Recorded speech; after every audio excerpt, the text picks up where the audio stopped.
Okay. Well, good afternoon, everyone, and welcome to the SNMMI Marshot Virtual Town Hall.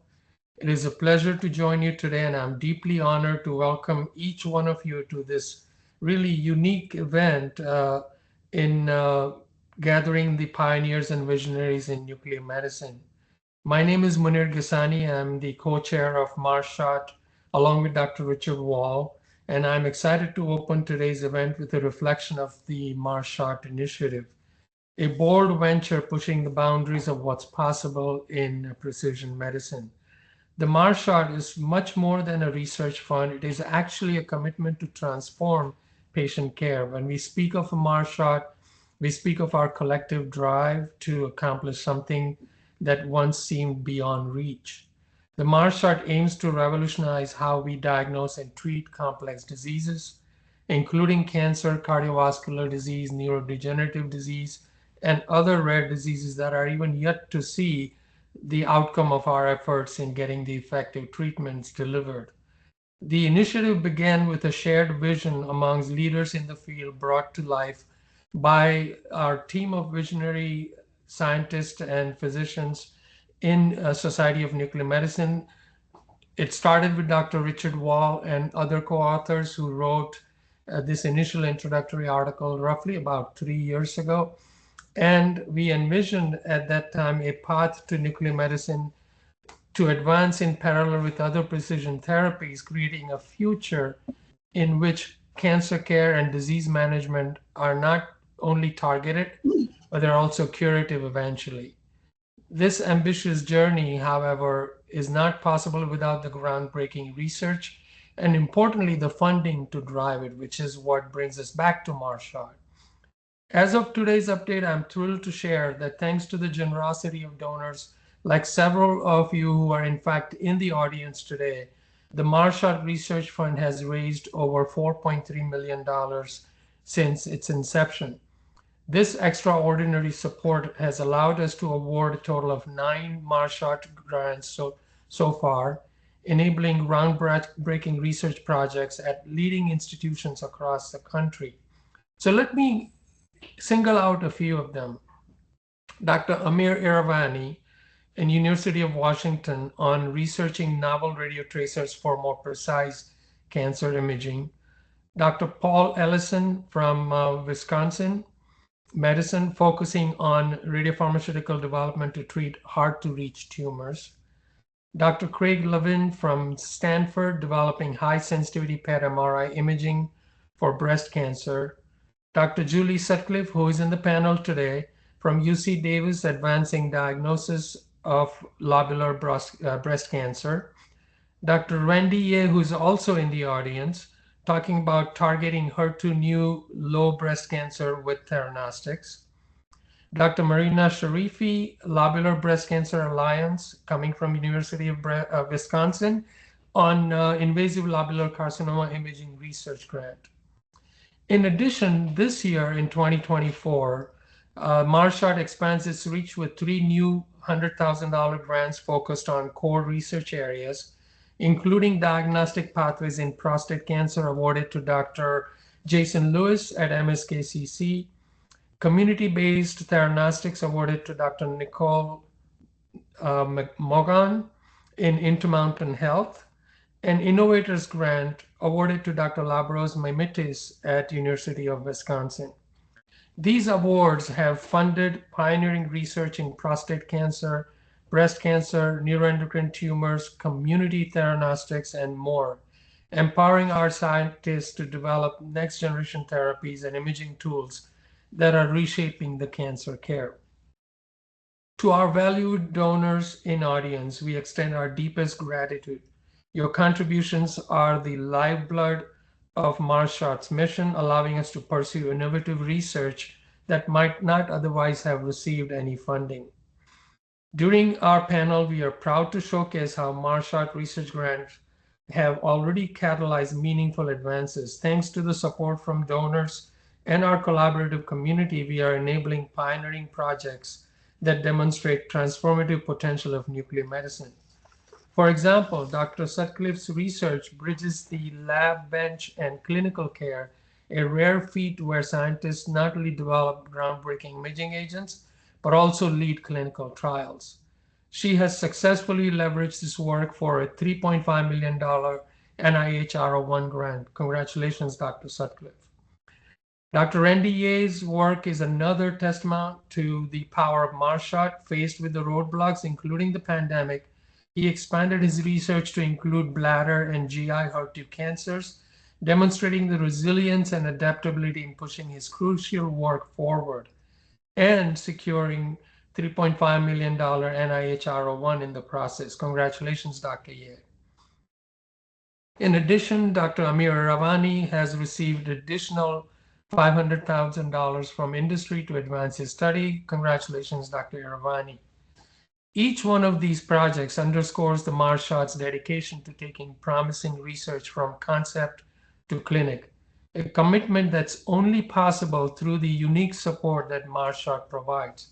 This funding fills the critical gaps that traditional sources do not cover, especially for emerging areas of theranostics and diagnostic innovations in nuclear medicine. By sustaining this work, we are ensuring that life-saving therapies can reach patients faster and with greater precision. To just illustrate this, I would like to showcase two PowerPoint slides to really illustrate, and then I'll have both Dr. Sutcliffe and Dr. Ye elaborate more during their introductory remarks. So if you can share that slide. So this is the work on alpha V beta 6 as a molecular target in lobular breast cancer. And you can see the panel on the left with the F18 alpha V beta 6 and panel on the right demonstrating the F18 FDG. And you can see the remarkable differences in the extent of disease detection using the targeted agent. And then if you can show the next slide. On left side, you can see the FDG PET with the extent of disease.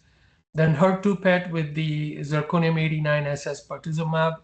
And then the patient receives the TDXD and HER2 treatment. And then you have a post-treatment FDG PET demonstrating near complete response. So I will let them share their insights on their groundbreaking work, as well as I would like to welcome Dr. Joe Osborne and Dr. Edward Wolin, each bringing unique perspective in the critical role nuclear medicine plays in both diagnostic and therapy. Thank you for joining us today and your commitment to this mission. Each one of you plays a role in propelling this field forward, whether through direct support, collaboration, or advocacy.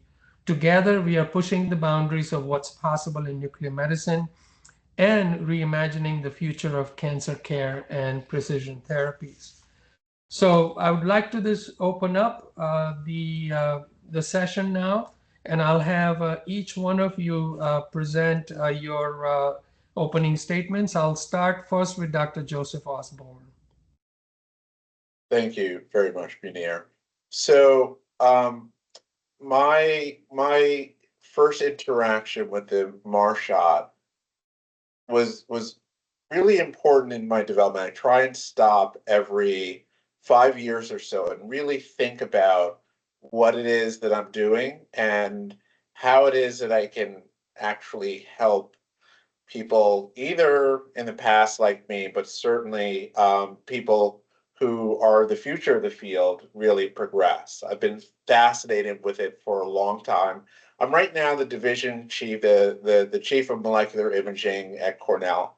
But before this, I had worked as a PhD in a lab of a man who eventually won the Nobel Prize. But what you see in him and his cohort is that there's some people who succeed, and they're going to succeed no matter what. Some people who are really driving incredibly innovative science, but it takes a really long time for it to reveal itself to the general public. And I think the Marshot, happening in the sort of the 5-year intervals where I'm thinking about my career, is doing exactly what I think I would want done for nuclear medicine and molecular imaging. And that is to find innovative research that may not have been funded otherwise, really brilliant scientists who just need to be pushed to the fore, and we'll see that here today. Because what we'll see with Dr. Sutcliffe's work and Dr. Ye's work is that we within the field can recognize that it's special and we want to have it funded.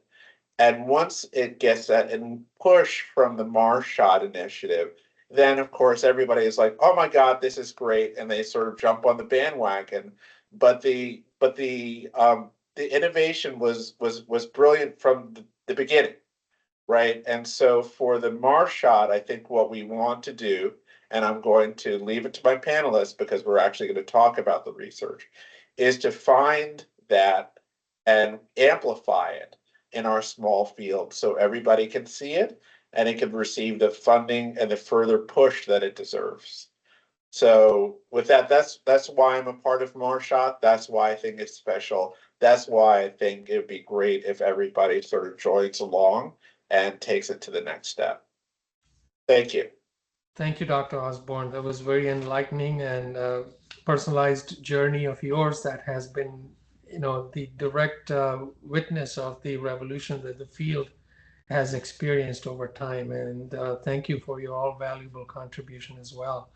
I'll now have Dr. Julie Sutcliffe speak about her remark. Thank you, Dr. Ghesani, and thank you, Joel, for that introduction into it takes a lot of time.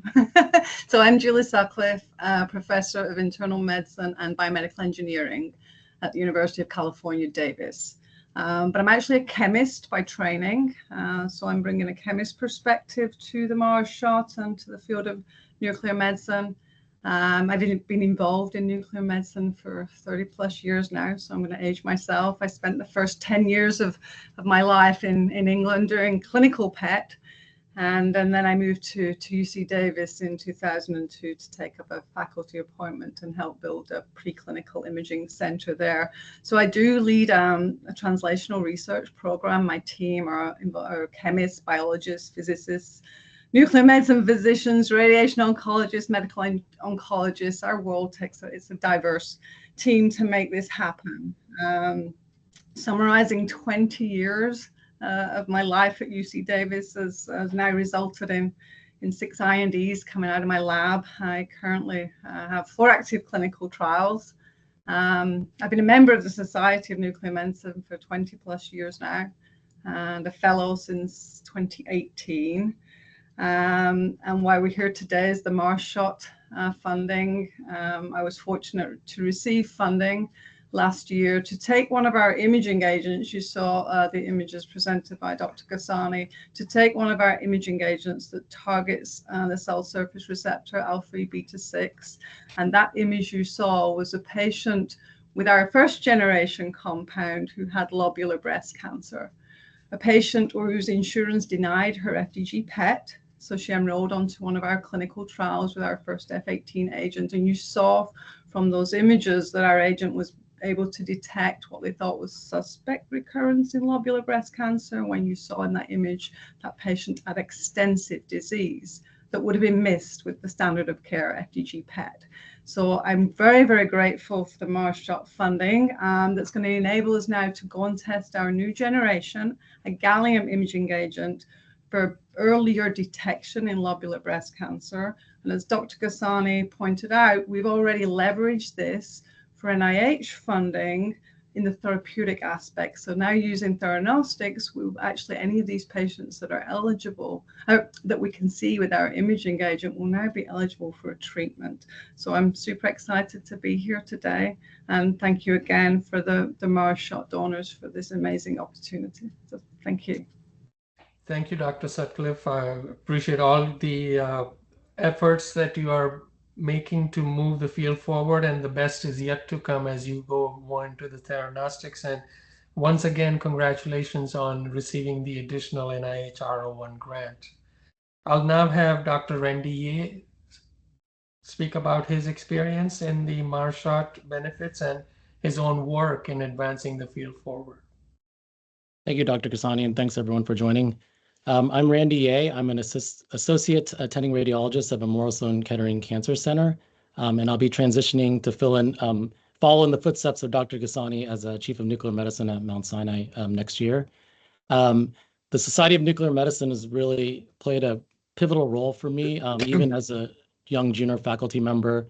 I remember going to the Future Leaders Academy under the guidance of Dr. Ghesani and hearing how to really push the field forward, hearing what's going on in SNMMI and the mission and pursuing that forward. And when I saw the Mars shot announcement, I felt like it was very serendipitous with my project, as I was looking for a grant mechanism that could potentially fund the idea that I had, but I, searching NIH, searching societies, like wasn't able to find that. So Mars shot really provided a niche and a very unique opportunity for the project that I have, which I'll talk about right now. Essentially, what we've been doing HER2 PET imaging for the past almost a decade now. Initially started by Gary Ulaner, who's on the call, who's one of my mentors. And we sort of progressed with different PET tracers in the HER2 space. And TDXD, which is a HER2-targeted antibody drug conjugate, had just gotten FDA approved for HER2-low breast cancer. So this new concept of HER2-low, which is not HER2 positive and not HER2 negative, but somewhere in the middle. And these breast cancer patients didn't have, they did not respond to HER2-targeted therapy before TDXD. So this new drug, it will be offered in over 60% of breast cancer patients. Our PET imaging agent, what we thought is, well, this drug is great, but only half of patients respond and half of them don't. So it's a coin flip. Can we use our imaging agent to characterize lesion to lesion HER2 expression throughout the body? Because right now we're doing one biopsy, and whatever that biopsy shows, we're assuming that's the same for all the cancer lesions. And we know that HER2 is very heterogeneous between lesions in the same person and can be really low, 0, or positive even. So what we believe, as you can see from the slide there, is in that patient had bone disease on FDG. We did the HER2 PET. Fortunately for her, all the lesions that were lighting up on FDG were showing up, and in fact, more lesions showed up. So our hypothesis is in those patients, they will respond very well to TDXD because they're expressing the HER2 target and they're having higher HER2 expression for the drug to bind. Whereas conversely, if a patient does not show many lesions, that patient may not be ideal for TDXD. And maybe if we can forego and give another chemotherapy as opposed to TDXD and prevent unnecessary toxicity to those patients. But so we're doing a trial in 40 patients to test this hypothesis. And through this, we've been able to get an NIH grant in bladder cancer, similar sort of premise and paradigm. And none of this would be possible without the Mars Shot Fund Award and the donors and the support of SNMMI. So thank you very much. Thank you, Dr. Ye, and congratulations on your new position. And I really wish you all the best as you are taking the full advantage of the break that occurred during the pandemic to expand the applications beyond a single cancer application. So this will be really revolutionary in benefiting larger group of patients in various disease processes rather than a single cancer category. So congratulations. And I would also like to pause here for a moment. I see in the audience is David Flanagan, who has joined, and thank you very much. He has been he is the single largest contributor to the Mars Shot Fund, and he gave a $2.5 million grant to really kick this field off. So we can't thank you enough for your revolutionary contribution that really took us off the ground. And thank you for taking time to join, and we appreciate all your support. Next is Dr. Edward Wolin, and I'll let him give his remarks. Ed and I are very close friends. We have worked together for many, many years, and I really admire his strong support of nuclear medicine, his collaborative approach, and his shared vision of how powerful nuclear medicine has been and how much more it can do in the future with all the support that Mars Shot is able to achieve from the donors. So Ed? Thank you so much, Munir. So my name is Ed Wolin. I'm the director of the Carcinoid and Neuroendocrine Tumor Center at Mount Sinai. And I have a practice, a clinical practice of people who have this type of malignancy. It's the type of cancer that Steve Jobs had. It's one of the fastest increasing cancers in prevalence in the United States, and also increasing rapidly in incidence. And at the time I started with the field 25 years ago, there were no approved therapies at all. And I've been involved in developing those things that we have. Initially, somatostatin analogs and mTOR inhibitors, but very early on in the field appreciated the value of what was possible with nuclear medicine. The concept of theranostics, using the same molecule for doing a molecular PET scan, and then when positive in the tumors, using the same agent with a different isotope as a therapy isotope. The concept was originally developed in Europe. I worked very closely with the Europeans and was one of the people bringing this concept to America, initially with the so-called NETTER-2 trial. That was the randomized trial of lutetium-177 dotatate that got that agent approved in this country. And then subsequently, lots of new agents that are being used right now. When I started the field, nuclear medicine in America seemed like it was a stepchild of radiology and was something that people didn't really appreciate. Scans that were being done, like scintigraphy for looking at somatostatin receptors, was so blurry and inexact that it was of not too much use. That has evolved into the most high-quality molecular imaging, as the previous speakers have showed you. And using that, we could predict so accurately who is going to respond to therapy directed at those same molecular targets. And we have people getting treated now every day and people getting scanned every day using these types of agents. So I just wanted to give just a brief introduction to the situation. And as you've heard, this is now being applied not only to neuroendocrine cancers, but it's being applied to breast cancer and prostate cancer and so many other kinds of cancer. As long as you have a so-called theranostic pair, you have an agent that can be used for a molecularly directed PET scan. And then by using another isotope that's a killer isotope for treating the cancer, you can use the same exact molecule with a different isotope and use it for therapy. And very, very effectively. In the case of neuroendocrine cancers treated with the previous generation of therapy using the lutetium-177 dotatate, people can have a remission of their cancer lasting for years before it starts growing again. And there are new generations of alpha-emitting agents. There are new combinations with that are possible. All of these requiring funding from the Marshot would be ideal for this type of thing, combining this peptide receptor radiotherapy with immune therapy and different isotopes, different sensitizing agents, different types of chemotherapy at the same time, and go from cancer control to cancer regression, and hopefully one day increase the chance of cancer cure. So thank you. Thank you, Dr. Wolin. You have been, right as you mentioned, right from the beginning when the NETTER-1 trial started, and how you have been so supportive of the field. You saw the promise and you have contributed tremendously. And I know for the fact that, and your tumor board that you run on a weekly basis, it's not uncommon to have 10 to 12 to 14 patients being discussed, many with complex disease processes, and where these combination therapies that you referred are making a remarkable difference in the outcome of these patients. And it's rewarding to see these patients years after years to be benefiting from these treatments, and not only the years that they get in their survival, but also quality of the years. And as you said, our ultimate goal, we are not going to stop here. Our ultimate goal is to continue the mission, go from the control to remission and ultimately cure, and that's the direction our field needs to take. So for the audience, I'd like to give an idea of how this concept of town hall originated.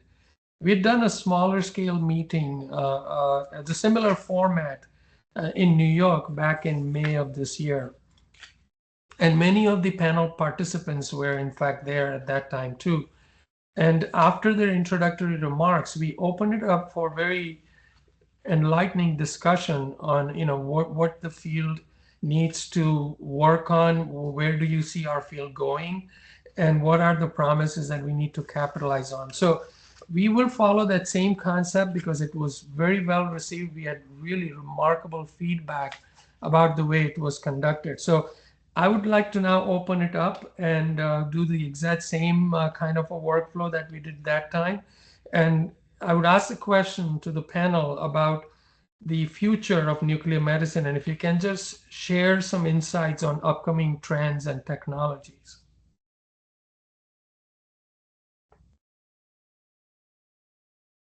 Dr. Wolin?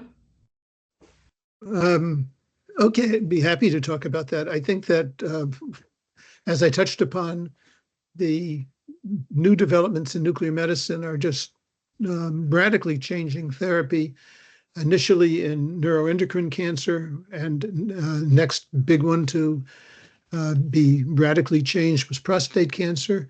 And now we're seeing so many other cancers that are being targeted with a molecular PET scan and appropriate theranostic pair with the therapy. One of the most exciting things coming along now are alpha-emitting agents. We have trials with actinium-225 dotatate, lead-212 dotamtate, which are agents that emit a alpha particle 1,000 times heavier than an electron, which is what is emitted from the current lutetium-177, and yet has very, very little travel through tissue, very, very little collateral damage, and maximal damage to the cancer cells. We're very hopeful about that, and we're using that in people whose cancer has progressed after traditional peptide receptor radiotherapy. We have trials that are now taking off using either beta emitters or alpha emitters in combination, as I mentioned, with immune therapy, with molecularly targeted therapies, with chemotherapy, with radiation sensitizing therapy, trying to increase the chances of having a really excellent and long-lasting cancer response. Patients are just so happy to have these things because these are diseases that don't respond well to traditional chemotherapy. They don't respond well to other things. And to have such powerful treatment that often lasts for years and years, just 4 treatments will often result in cancer control for years to come. This is something we don't see with chemotherapy. Chemotherapy works while you're giving it, unless you're lucky enough to have a cure. But with this type of a disease, even if cure isn't possible, the results can be long-lasting and very gratifying. So I think the field is wide open, and I'm very excited to be a part of it. Thank you. That's a great insight. Dr. Sutcliffe, when you started off, your concept of translating from bench to bedside was not necessarily handed it over to you. You had to really find your way to go through the clinical trials. And can you share your experience on how that came about? And for those who are in the audience who would like to pursue similar approach in the future, what would be your advice to them? Yikes, it's a tough one. There's no sugarcoating it, really, is there? It's hard work. Absolutely, but you have accomplished, but that's the case in point that they can see it. Yeah, it's persistence. So if you look at where we are now as my team, you hear the success story of, oh, they have 6 INDs, oh, they have 4 active clinical trials, they're detecting and treating pancreatic cancer, one of the most lethal malignancies. But that's 20 years of effort. I don't want to put anybody off because it's really, really worth it. It's going to be hard work. For me, I think it's very important to build that team around you. And I don't know how many chemists are in the audience, but I think it's really important. This is coming from a chemist who runs clinical trials. Is, we're seen to be the scientists behind the scene making the drug, But you can translate, you can be as involved or as little involvement as you want in the clinical trials. I do, I run my own trials, but that's been my drive. It's actually, to be honest, what brings me to work every day, that we're not just in the fume hood making a drug. We really are helping. But it's taken us, it took us 10 years to get our first imaging agent into the clinic, from an idea that beta-6 was going to be a great target. Nobody believed it. I remember I got to the US in 2002, wrote my first grant, and I remember to this day that pink sheets, when we got pink sheets, saying, you will never image pancreas cancer. You will never detect anything smaller than a centimeter with PET.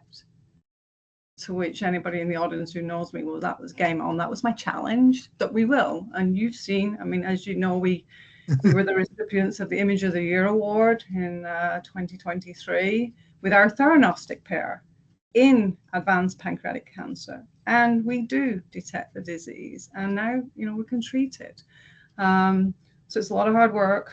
It's getting a thick skin, writing a lot of grants, and but building a team. I have, as I mentioned in my introduction, my team is beyond my lab here. It's within the School of Medicine. I have my chemists, my biologists, my physicists, but it's really about, my home department's hematology, oncology, internal medicine. So my faculty colleagues are all med-oncs. Those are the clinicians we need to engage. Those are the clinicians recruiting patients to the trials, taking care of our patients. So it's taken time. But really worth it. I have a wonderful team here, and the Institute's obviously committed a lot of resources to molecular imaging here at UC Davis, so I do realize how fortunate I am. But I ramble, I just say, well, do it. You don't give up, whether you're a chemist or a clinician, because, as you've heard already, these theranostics, they work. It's not just, what's this buzz about theranostics? There are people in the audience who've benefited from them. I think Josh might be here as well, is that these treatments work. So it's very rewarding. And I think I'll stop there. So I have to say, Dr. Sutcliffe is very modest. She talked about her scientific part, and even that she has been modest, but I have to share one of the very important insight where I had sent a patient from out of town with pancreatic cancer for potential consideration in the enrollment of the trial. And I got tremendous positive feedback from the patient mentioning that not only you are so compassionate and so hand-holding in every step of the way, you help them plan the visit. There was a need for another dose of unit dose for scanning that you coordinated. In no time, you help the patient from navigating from one unit to the other, including the oncologist appointments and blood work and everything. And the whole family has been utterly grateful for what you had done for that patient. And I don't think this is an anecdote. I think this is how you operate for every patient, and you bring the teamwork and you bring that actual concept of bench to bedside. There is no limit to what you need to really go through to accomplish the success of the trial. So I really appreciate all the work that you do and wish you all the best for the future development of the theranostic pairs that you are working on. Dr. Ye, you in fact turned the setback of pandemic into a very positive outlook by even further broadening the scope of what you were working on. Can you share your insight on how you accomplished and what you are seeing the promise of that approach in the future? Thank you. So when we first started the HER2 PET SS pertuzumab, which is a newer version of our HER2 PET imaging, we got the trial going, and then the pandemic came. And because it was an NIH grant, we had only a certain amount of time to finish the grant. So originally, it was in HER2 positive breast cancer patients. And in order to help finish the grant and recruit, I thought, well, what other cancers express HER2, right? So I started looking, and serendipitously, this was during the development of trastuzumab deruxtecan, the drug I mentioned before, and they were exploring that in other cancers that express HER2. So I got very lucky. I reached out to a few bladder and hepatobiliary oncologists or GI oncologists, and they sent a few patients. And I thought, well, great, we're going to meet the target accrual, 20 patients. We had only had 3 for over a year, and we only had a year left. And I thought that would be the end of it. But in working with Dr. Gopayer, who's a bladder GU oncologist, we started thinking, and we're like, okay, well, this imaging is working, right? This imaging is showing up in bladder cancer patients. And it was, I believe, the first time to use a HER2-targeted PET tracer in bladder cancer. So we thought, well, can we leverage this into an NIH grant to further explore this topic and to see if, because what ended up happening was we found that actually the bladder cancer patients that had the imaging, they went on to get HER2-targeted therapy, and it was a good predictor of response. Small sample size. So we used that to get the NIH grant and a Cycle for Survival, which is an MSK internal grant. And the reason I bring that up is, when you're doing research, you think it's going to go one way, and then life takes a turn, just kind of like anything else. And then you sort of have to regroup and then reposition yourself. And then sometimes what you think is a small seed, for example, we had 3 bladder cancer patients, right, scanned on this protocol. And I thought, okay, great, the study's done. No one's going to, be mad at me for not completing it. But that little seed turned into another grant and then a large NIH grant, which is now a 5-year grant. And then from that, we can, it sort of shows the paradigm, because I think what's happening now is the bladder group, medical oncology group, is now interested. We're looking at Nectin-4 imaging, which is there's a drug EV or enfortumab vedotin, which is targets Nectin-4. So they're saying, look at the HER2 success. Maybe we can do a grant with that as well. So I guess my point is that you never know what small seeds will turn into plants and what seeds will not grow, which is more commonly the case, as Julie alluded to, when you're applying for stuff with grants, you fail more than you succeed. Obviously, Julie's had greater success than I have, but yeah, so. Yeah, thank you for making that paradigm shift, taking the setback as a positive inspiration to expand and look at other cancers, and wish you all the best in the future endeavors in more successful outcome of your current project. Dr. Osborne, in terms of what you heard about the testimony from Dr. Sutcliffe and Dr. Randy Ye, can you share some insights into the difficulty in securing the funding that you had, and that's where the promise of Marshot really fills in to support that need? Yeah, absolutely. So taking a little bit of a sort of a side look at it, the late Colin Powell did a lot of writing about leadership and teamwork, right? And he's a soldier, so it's surprising, but it's actually relevant to the Marshot, right? And he looked at leadership and he looked at teamwork as problem solving. So to sort of quote, what he would say is, you only know you're a leader if people come to you with their problems. When people stop coming to you, beware, because they're actually not looking to you as a potential person to help them solve their problem. And so that's sort of what I see with Randy and the groups that he has been able to help. Well, once you help them a little bit with one problem, once you go to the bladder group and you show them success, they're like, hey, could you help out with this? And oh, by the way, if you could go to this other tumor group and maybe you could talk to them about how you're looking at things. And it kind of moves on from that way. And actually funding success works the same way, right? Because until you've proven that concept, no one really wants to hear about it because you're not solving their problems, which for Colin Powell was in war, and for us it's in cancer. So, many years ago, say 20 years ago, when I was talking to the GU group, they didn't care if someone kicked the plug and we stopped being able to show images because we were actually helping take care of their patients. We were not solving problems. And now, if I'm not at the group, I immediately start getting texts like, where are you? Where are you? Where are you? And actually, many of them are starting to wonder whether I'm hiding our chemists. So they're like, well, it seems like the chemist helped you with this IND. Like, maybe the chemist should come to this meeting, or actually, maybe you should just give the email of your chemist, because I actually have this grant that I have to work on. So I'm being accused of hiding my chemist, but this is because they're also seeing that there are multiple steps to solving these problems. I'm leaning on people who are like Julie, who are doing bench to bedside to get me there. And once I'm there, they want to know more. And this is where funding success happens, and where where initiatives like the Marshot are exceptionally helpful in getting to the point where we can solve people's problems. If you can't solve people's problems, they don't care whether you're there or not, right?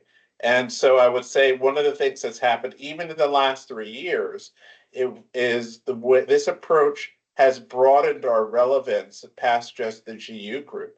Now a lot of groups want us to come and present, even if we haven't even started. And if we haven't started, they want to know where our chemist is. So that's where I'll leave it. Thank you for that great insight and the analogy of Colin Powell's approach, which in many ways, the way to tackle the cancer is a similar approach that you need the strategy similar to what is necessary in the war. So that's a nice analogy that you gave. I'll open it up for anybody in the panel who would be taking the next question from me is, what specific areas in nuclear medicine you think will benefit from foundation and philanthropic funding, particularly in accelerating the clinical translation of theranostic innovations? And the reason why I bring that question up is because in the audience, we have philanthropists, we have future young scientists who are going to be the next frontier innovators in our future. And we have various physicians and scientist group who might be able to look at your vision that you see where the needs are, and maybe potentially we can look at Marshot funding those, as well as inspiring some of these in the attendance to pursue these kind of approaches in the future. Anybody would be willing to speak about it? I could just say something to start the discussion. One of the big drivers right now in oncology is molecular testing, determining the driver mutations that are making cancers grow. And basically, if we could identify what is the issue that's making the cancer grow, it doesn't have to be focused only on one site of origin. It actually can be focused on the molecular features of the cancer, which can be spread through many kinds of cancer. So if you could identify some type of a peptide ligand, for example, whether it's an antibody, whether it's another small molecule, like we use somatostatin analogs in nuclear medicine for neuroendocrine cancers, but you could identify something that's a ligand that's going to stick quite specifically to the cancer with high binding affinity. And then you have the ability to attach a diagnostic isotope and a therapeutic isotope, something the chemists really now have down pat using various chelators that can be covalently bound to the ligand, the peptide ligand, for example, that's sticking to the cancer. Then you could have something which can be used for many, many kinds of cancer. And I think that it's just something I would love to raise for discussion. So we don't have to focus only on let's do lung cancer, let's do bladder cancer, let's do breast cancer, let's do one type of cancer, but something that's actually applicable across the board, which is something that we have sort of a concept of cancers often have increased metabolism. So that's how FDG PETs got started in the first place, fluorodeoxyglucose, because of a high glucose metabolism across many, many kinds of cancer. But we can also do the same type of thing with molecular targets that can be applied to many kinds of cancer. So just a thought. Thank you. Thank you. Anybody else?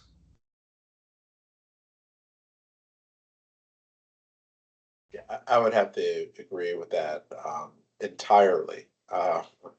We spend a lot of time on tumor boards, um, several tumor boards. So I was on the thyroid tumor board this morning, the GU tumor board on Monday, and we're trying to figure out through molecular testing, Decipher and some other companies, to get some sense of molecular prognostication. Like what are these signals telling us about whether the tumors that we're trying to treat are going to be resistant or not? And when you look at thyroid and prostate, you would never think of them in the same sentence. But in fact, we're talking about sometimes the same exact mutation, or at least the same set of mutations that are driving carcinogenesis in these different cancers. And maybe you target one of those with one of our tools, and it's relevant across these different groups. And in fact, it's already shown to be the case, to look at it sort of as a basket or a bucket, and to, if we find a good target, to see whether it takes us across these groups. And I think that's likely, I mean, this is just, one person's opinion, but in sitting through these groups, it's more than just the multiple, tumor groups that I have to be a part of clinically, but I'm starting to think that maybe there's a way to sort of maximize our effort of we're a small group, a small society. But we can be in a lot of places doing a lot of good, I think. Thank you. Maybe I can open up the discussion on another approach, which is, for example, targeting the tumor microenvironment. And obviously, there are still many necessary improvements that are in order before a theranostic pair for a concept like that could materialize. But would anybody would like to make a comment on approaching multiple cancers through tumor microenvironment or other approaches besides the driver mutations that may be common to multiple cancers?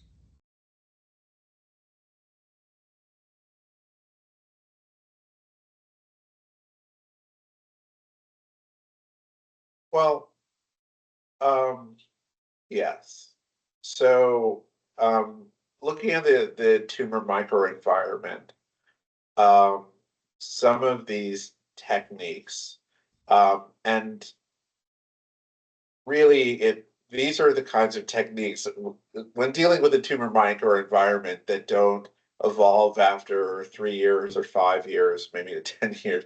It takes some time because sometimes it require multiple steps to deal with the kinds of tumors that have a complex microenvironment. But in doing what one has to do, which I think we could look at as sort of like peeling the onion in some of these neoplasms, I think we have a real role because it still ends up being molecular. It's not like just a generic set of tissues for which, yeah, some of it is tumors and some of it is not, but it's really identifying what we're coming up against.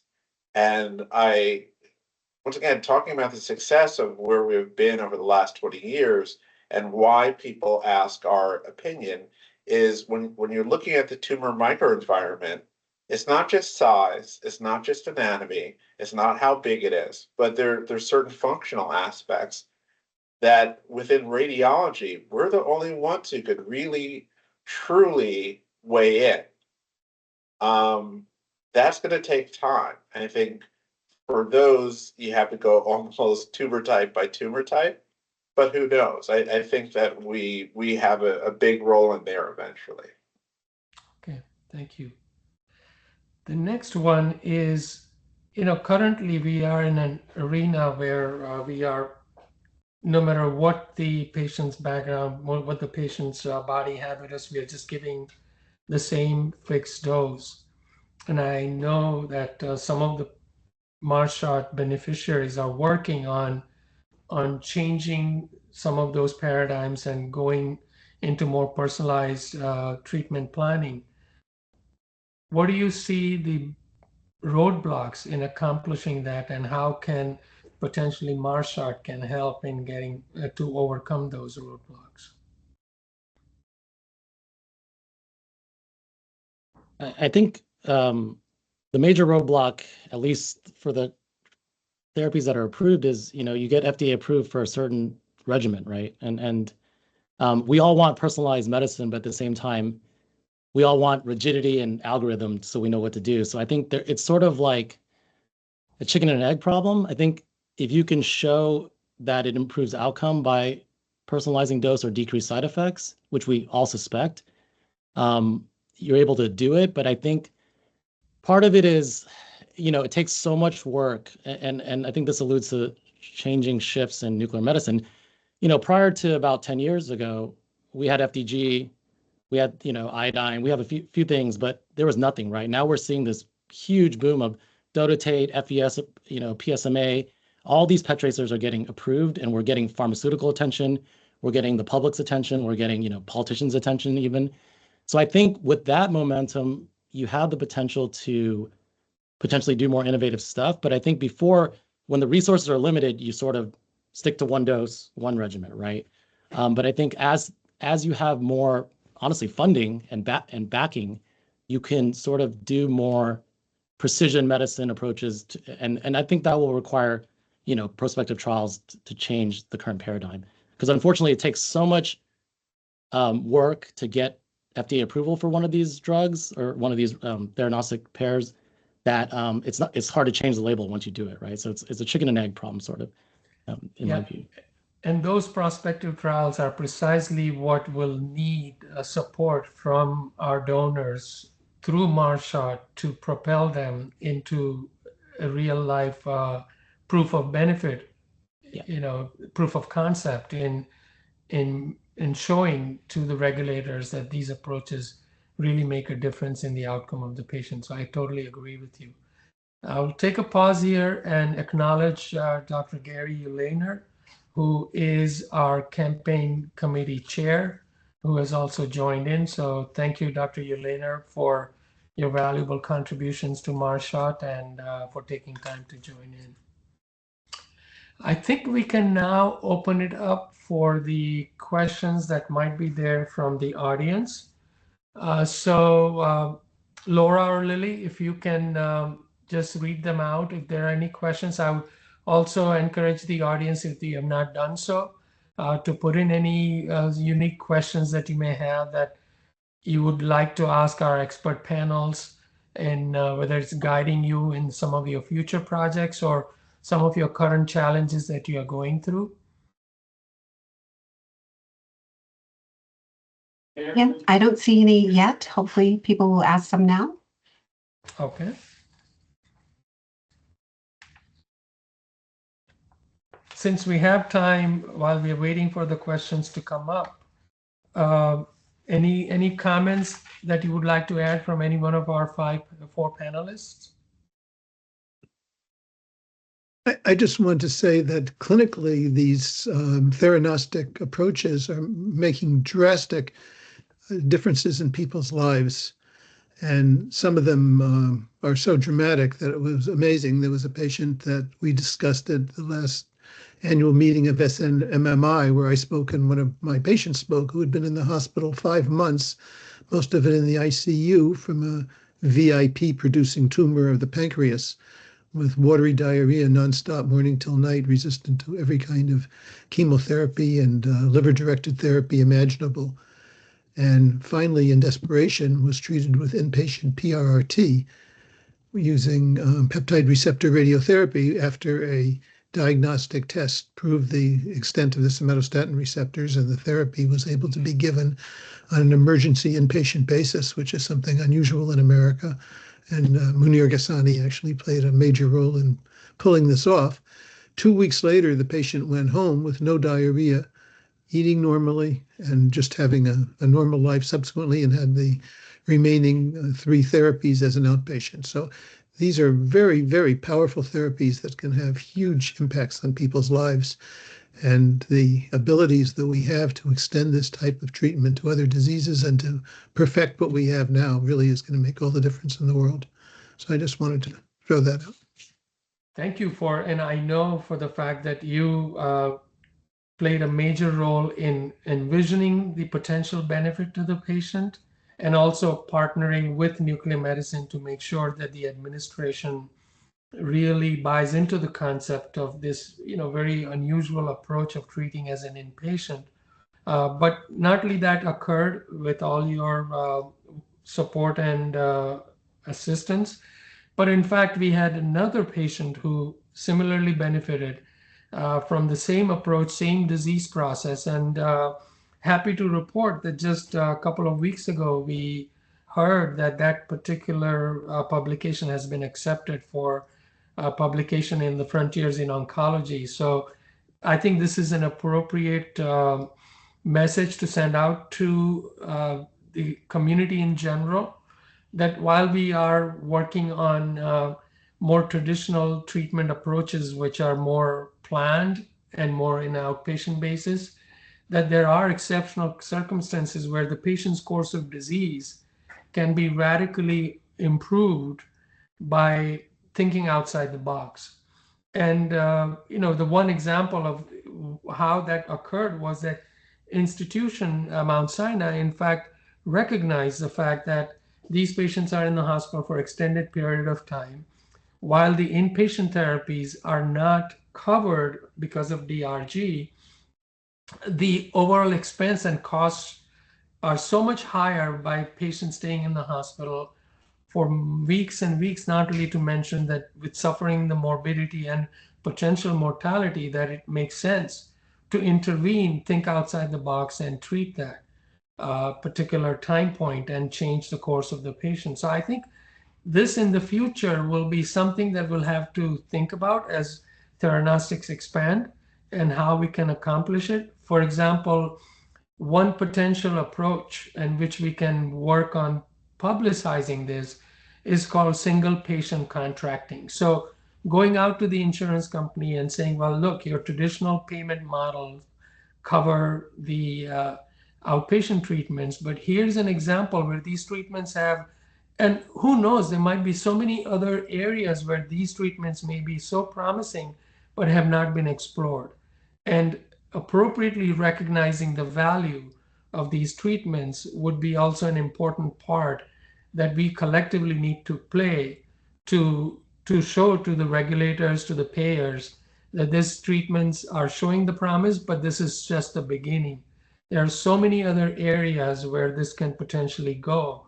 And that would bring me to my next question is, if you had to pick an area where you can see the value of these, knowing that there are potential targets under development, what would be one disease entity that you would like the audience to know that might have the next frontier of promise of theranostics?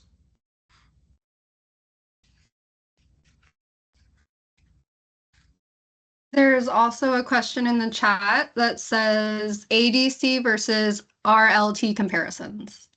Oh, okay. I think I can answer that or take a shot at it. So antibody drug conjugates versus radioligand therapy. So my project is related to antibody drug conjugates because we're basically predicting response to an antibody drug conjugate. But in essence, radioligand therapy and ADCs are very similar because basically you're using a target on the cancer surface to bring the drug over, whether it's chemotherapy or radioactive ligand that will kill the tumor. So they work very similarly. There's bystander effects in some ADCs or antibody drug conjugates in the same way that there are bystander effects. And what I mean by that is, even if only one cancer cell is expressing the target, it will kill the neighboring cancer cells, right? So both ADCs and radioligand therapies will work in the same manner that they can kill next to it.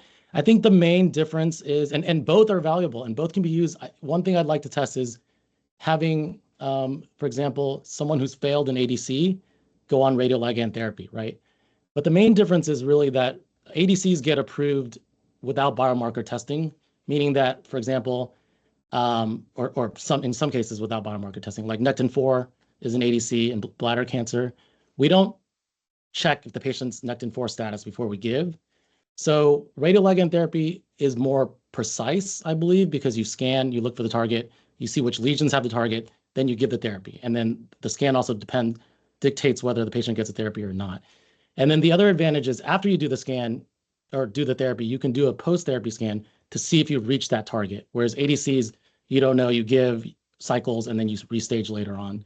So I think those are the main differences and pros and cons of ADCs. I think ADCs allow for more patients to get it, but RLT is more precise. Yeah, nicely put. Thank you, Dr. Ye. The next question, I'll open it up to everybody in the panel. So with the rising interest in precision oncology, and this was already referred to earlier, that biotech companies are really getting increasingly involved. So how do you envision biotech companies effectively partnering in the academia and clinical research to accelerate the development and commercialization? We already have a couple of examples, including the development of PSMA labeled imaging agents that have resulted from collaborations in multiple academic institutions. Where do you see in the future this moving forward in even more accelerated way?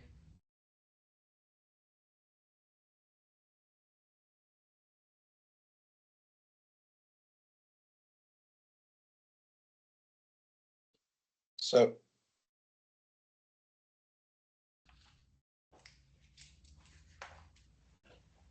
well, I think in neuroendocrine cancer, certainly the alpha emitting agents are in development, and I am feeling very hopeful that that's going to come to fruition pretty soon as a major advance in the field. And I think new ways of using those types of agents, we're talking about actinium-225 dotatate and lead-212 dotatate in the United States are the two that are currently in development, I think have great potential, and I'm hoping will be generally available before too long. And I think, again, new ways of using them and better ways of using them and can potentially stimulate a generation of research that will make a very big difference in the outcome. So I'm very hopeful about those agents, and I think there's similar. I think similar things could be said about other fields as well, because those same isotopes could potentially be used against any of the molecular targets that have been talked about today. Yeah, you're correct. Yeah, Dr. Osborne, you were saying something? yes, I see the collaborations happening in a lot of forms that we can't totally predict today. There are the alpha agents, and there are other radiopharmaceuticals. There are some innovative AI companies and other imaging and device companies that are changing perhaps the way that we pull together all the information that we have to make a difference, or a device company which may change a surgical approach to use radiopharmaceuticals. Because, as I said before, when an overall approach is seen as successful, and I think the jury's in on that, there are a series of successful approaches that we're describing here, and the question is how to deploy them. And I think the deploying will bring a lot of innovative ideas and companies, not just ones who are buying or distributing radiopharmaceuticals into the field. Yeah. So, that also brings up the point that many of these innovative molecules are originally, as Dr. Wolin mentioned earlier, that started in Europe, and there are many advances happening in, for example, South Africa or India. And with the support that Marshot will be able to provide, we want to make sure that some of the newer approaches originate in US and then extrapolate to other parts of the world, which would be, you go to the conferences across the globe and you hear that US is now increasingly contributing to the theranostics, but it's still more work needs to be done. More support needs to come for the research and advances. And that brings me to the point that I want to ask Dr. Sutcliffe. about what challenges do early stage theranostics development concepts can, what they face and how can they work with not only the academic institutions, but also reaching out to the industry to propel it to the next phase of development of these theranostic agents. Yeah, I mean, I think one challenge initially is, you've got this great idea, looks good preclinically, getting it to the next steps, the IND enabling studies, they're expensive, right? So I was fortunate, we got some internal funding to pay for a tox package that you're talking is maybe $250,000 for one drug if you hit the right one. What if you pick the wrong peptide, for example? It's pretty expensive. So funds for those type of studies are critical. Then getting it out there, I think, as somebody who's also, deploying now beyond our own institution, it's getting enough data. They want to be convinced that it's not just about safety. Now we're doing phase 1 trials, right? These companies want to see efficacy. So it's getting in, how far do you have to take it to get financial support from these companies? I think to your point earlier is like, we have to partner. They have to partner. Yeah, they need us, even from the discovery part. With all our PhD students at the bench developing these new agents to the translation, they need the patient populations, right? So how it's going to happen, I'm not sure, but it has to, right? We have to get this buy-in. But it's getting that initial funding, and I think maybe this is an area for Marshot is it's not a small amount of money, but it's not huge, right? As I already said, it's maybe $250,000 for an IND tox package, but you're not going to get that from NIH or a traditional funding route, DoD, whomever, because that's just not what they're going to fund. It's not high risk, high reward. It's just something you have to pay for, right? So looking for opportunities there. But I think really, there has to be a partnership. Thank you. And it's also it's not an area sometimes that the individual institution will fund with an internal award. So it is in this funny little space of being too big for a $50,000 institutional fund. It's something that the NIH will not fund, right? Because it doesn't have that kind of hypothesis generating question. And also isn't really safe science, which is generally what the NIH funds. It's that little in-between area. And that's really ripe for really propelling things to the next step, is to hit that sweet spot. Yeah, absolutely. We have another question from the chat. Yeah. It says, shouldn't theranostics also include the use of molecular imaging to predict response to drug therapy?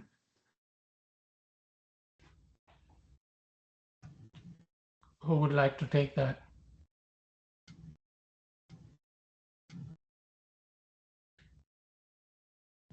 Sorry, Laura, could you repeat repeat it again, Laura? It Laura, says, can you repeat the question? Yeah. yes. It says, shouldn't theranostics also include use of molecular imaging to predict response to drug therapy? Isn't that what we're doing? Sorry. I think we are, aren't we? I think so. I think we're not only predicting response to radionuclide therapy, but we're also predicting response to other things. If somebody has a positive molecular imaging, they could then respond to lanreotide, somatostatin analogs, octreotide, different things that are not radioactive. And the same thing with other molecular targets. If you have if you have a positive molecular imaging, you could use it in any way that would be appropriate, whether it's for a theranostic pair with a radiopharmaceutical or whether the drug which ends up being used is not radioactive, the diagnostic test would be the same. So I think we're doing it already. And as we get more types of molecular imaging for more diseases, then we'll see more and more of that type of approach. And I think that's the power of this, right? To this saying, we see what we treat and we treat what we see, is that is the power of imaging. molecular imaging, and not just for those responders, those that aren't responding, and intervening sooner is like, okay, now we're imaging and this patient is not responding. Let's get them on a different path. So I think even whether it's radioligand therapy or not, molecular imaging is going to play and continue to play a major role in patient planning, treatment planning. Yeah. And I think the Marshot opportunity is funding that for me. You know, my project is based on doing a molecular imaging test to assess HER2 heterogeneity, but then predicting response to an antibody drug conjugate. So I think there is an avenue for that, especially in targets that are expressed across multiple cancers. There's definitely a huge need. One, you can think of toxicity, you know, for patients. Two, you know, unnecessary futile treatments. And then we're not even talking about financial, you know, costs to both the patient and, you know, our healthcare at large and to the country. But so yeah, if I think molecular imaging is yet another platform in conjunction with what Dr. Wolin said about next generation sequencing of tumors to really, we all want precision medicine. So I think, you know, molecular imaging is going to be a key component of that because it can provide whole body information as opposed to one site, either a biopsy or a blood test, right? So, but I think the other thing is like, one important thing would be to do composite research, for example, looking at ctDNA, right, which is liquid biopsy, next generation sequencing, and then PET altogether, and knowing what those three components, for example, synergistically can provide in terms of predicting response, prognosis. There's a huge unmet need for that as well. So. Yeah, I think it's very much being done already in a lot of situations. Validating those results take, you know, yeah, it's hard and it takes a little while for that to happen. So there are many things that we do in our practice already where molecular imaging is being used to look at response to therapy, but we're really gathering data to make sure it's not just what we think is the most appropriate way to, but that we know, we could say, we could quote a number on how good it is at predicting response to therapy. Thank you for those very valuable comments. I would like each one of you to make a concluding remark and a message for the audience. So we'll go in the same order that we started. Dr. Osborne. Well, you know, in conclusion, I think we were really fortunate to have a great audience and the Marshot to and to bring us two of many several of the winners of the Marshot to show us exactly the power of what the funding has provided.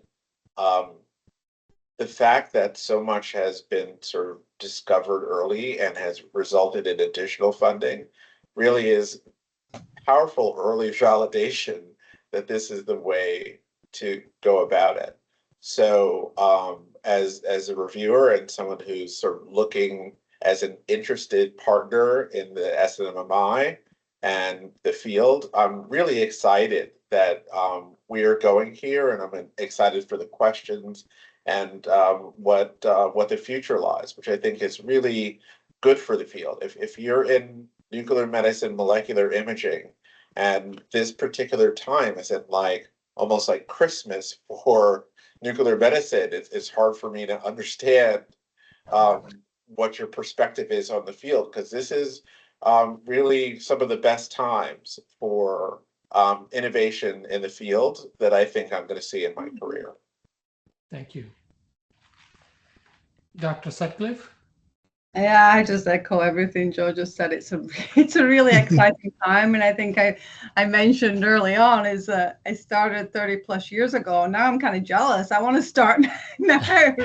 It's so I just encourage all the young scientists out there. This is an exciting time, and not just about the tools and technologies we've been developing, but actually seeing improved patient outcomes, improved quality of life, and excited to see where this goes. And one thing I didn't comment about as to my Marshot funding is it brought me together with all the guys on the panel. I mean, Joel, we knew each other, but Randy and I had never met. We came together as recipients, and now we're putting projects together. So I'm excited to see what we can do next in combination. So again, thank you. Thank you. Dr. Ye? Yeah, I completely agree. I think it's a really a very tip of the iceberg. You know, we're just seeing the beginning of what hopefully will be a lot of fruitful discoveries and changing patients' lives. I think that's the end goal here.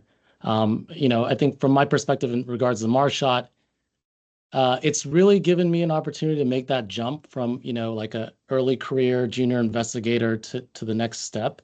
And I think, you know, I couldn't be more thankful about that because, again, it's hard to find these opportunities. And I felt like, wow, my idea fits exactly what this Mars shot mission statement is saying. This is going to be great, right? So, and that rarely ever happens. So, you know, the people that are applying for grants, you know, I think look for that and then look for these, you know, sort of fits. And then for the donors, really thank you very much for giving us this chance to get our research out there. So. Thank you. Thank you very much. Nicely said. Dr. Wolin? I totally agree with everything the first three speakers have said. I think it's an incredibly exciting time. And I certainly agree. We're right at the tip of the iceberg and what's possible with nuclear medicine. The field is exploding in a really positive way with lots of new research and new innovation.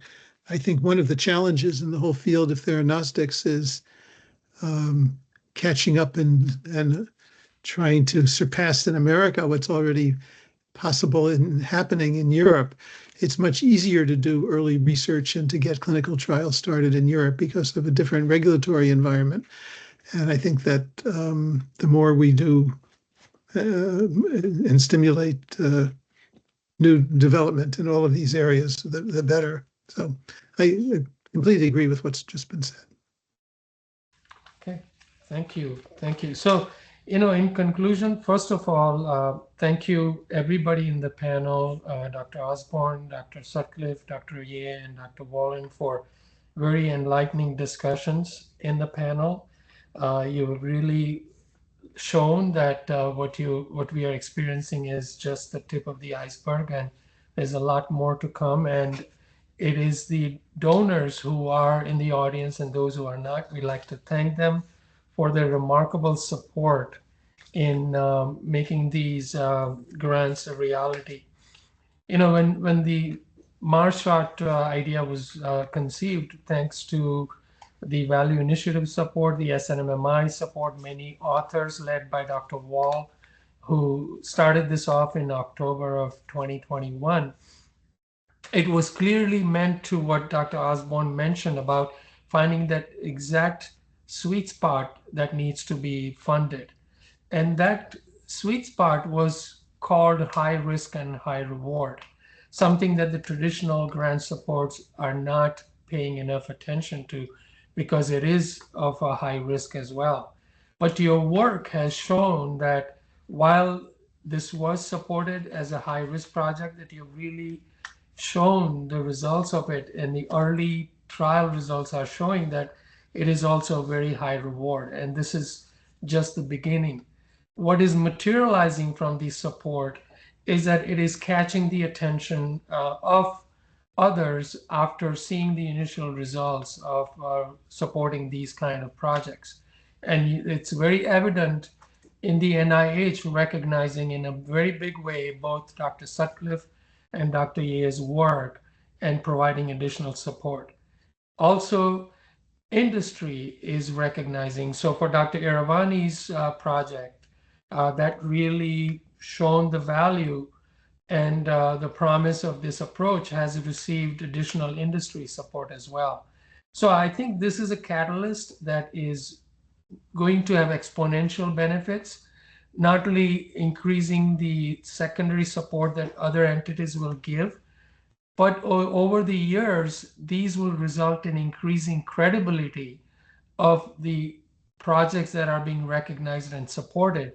And that track record will generate, hopefully, by other traditional research grants that are not recognizing this, when it comes to nuclear medicine, they will have a different approach to seeing the promise that we are able to deliver and get additional funding through these support media. So the ultimate goal of Marshot is not just only benefit from the donors' funding, but extrapolate that into additional funding that can be generated through other sources as well.